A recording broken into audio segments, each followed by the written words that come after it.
This is the Module 6 test review, and we are on page 168. And this video will go through, I think, most of these questions. We may skip one or two. We'll pick out the ones that are really important for the test review. As the previous video, you're expected to try these problems first and only play the video when you're ready to check your answer. So I will use a little whiteboard here to show my work, explain it to the best of my ability. We will just go in order. So you should pause the video now, try number 1, play it when you're ready to check. Number 1 reads, which ratio is not equivalent to the other three? So if we wrote all these out, if we wrote them out like least to greatest, like the smallest numbers first, we could write 2 to 3. And then the next one would be 6 to 9.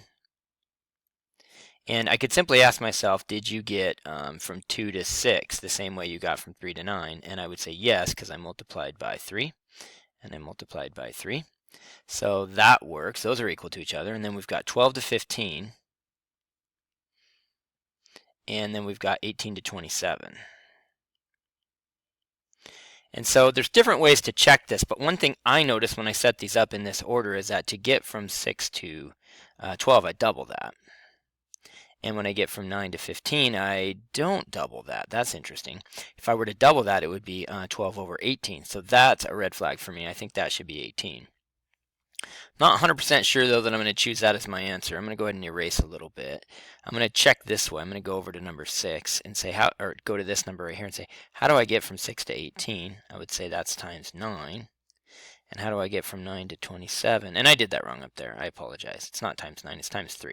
6 times 3, 6 times 3 is 18. And so 9 times 3 is 27. So that tells me those are equal. So this one I called the red flag here, 12 to 15. That is the correct answer. That is not equivalent to the other three. Go ahead and read and try number 2.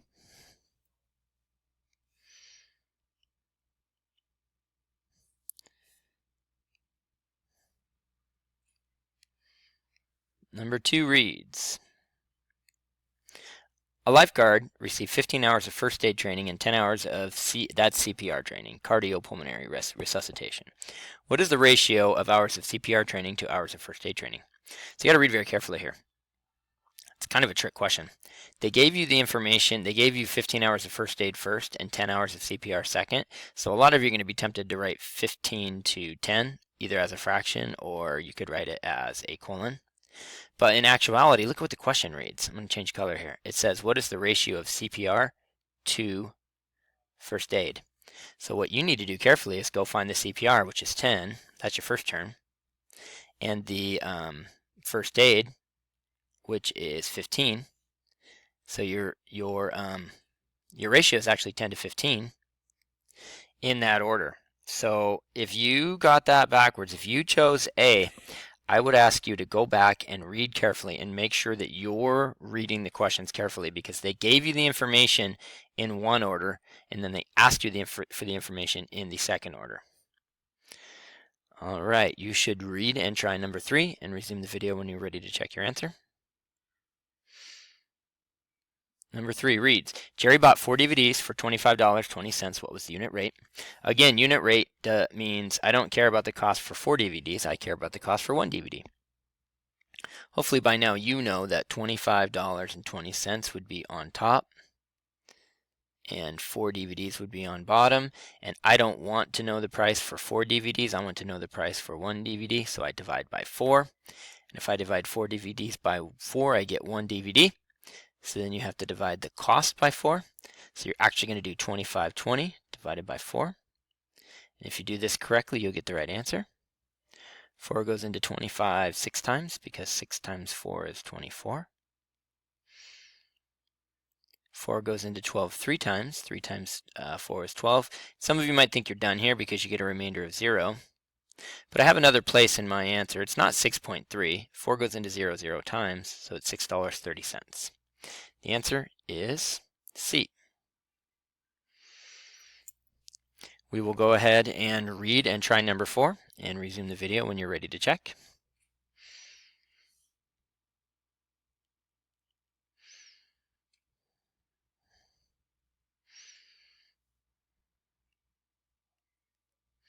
Number 4 reads, there are 1,920 fence posts used in a 12-kilometer stretch of fence. How many fence posts are in a 1-kilometer stretch of fence? This, again, this is another unit rate problem. If you set it up as it was given to you as 1920, and that's fence posts, so I'll put FP over 12 kilometers. And then the question says, how many are in 1 kilometer? Hopefully you can see this as a division problem. How would you get from 12 kilometers down to 1 kilometer? You would divide by 12. And if you divide the second term in the rate by 12, you have to divide the first term in the rate by 12.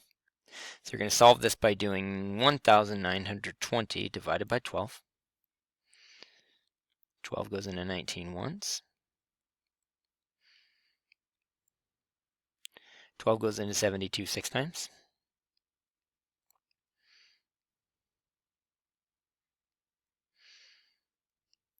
12 goes into 0 0 times. I get 160. And that is answer choice B. 160 is the correct answer. We will check out number 5.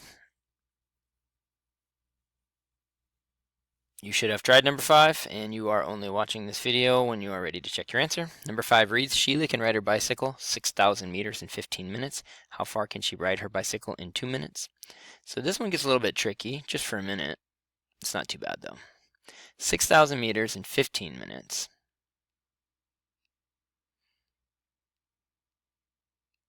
And it says, how far can she ride her bike in 2 minutes?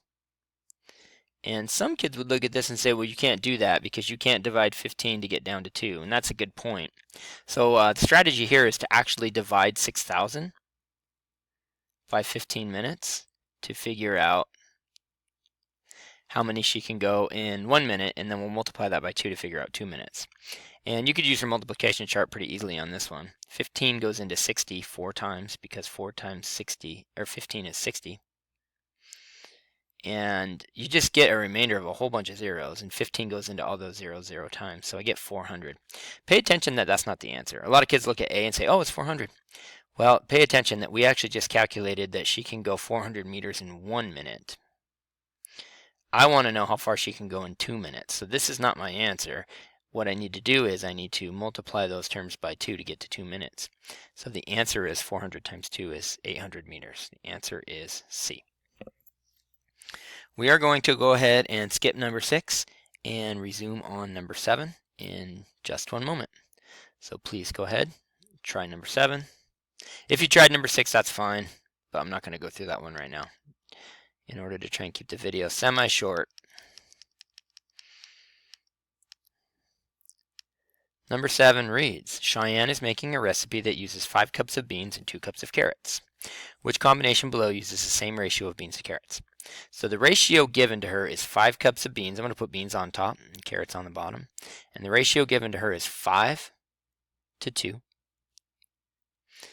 And I have a bunch of choices here. Which one of these is equal to? Because they're not, some of them will be and some of them won't. Is it the first one, A, 10 cups of beans to 3 cups? And that should seem pretty obviously not, because if you do 5 times 2 to get to 10, and then you do 2 times 2, you wouldn't get to 3.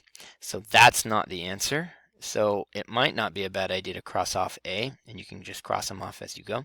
For B, I get 10 cups of beans and 4 cups of carrots, and that should seem like the right answer, because 2 times 2 is 4, and 5 times 2 is 10. So that seems like the right answer. I don't even mind selecting it right here, but it's probably a good idea to go through and check C and D. So C says 12 cups of beans with 4 cups of carrots, and that means I would double this, and if you double the top term, you do not get 12, so that's a mistake. And question D says 12 cups of beans and 5 cups of carrots, and neither one of those makes sense because neither goes into 12, 2 doesn't go into 5. That's not the right answer either, so the answer, like I knew earlier, was B.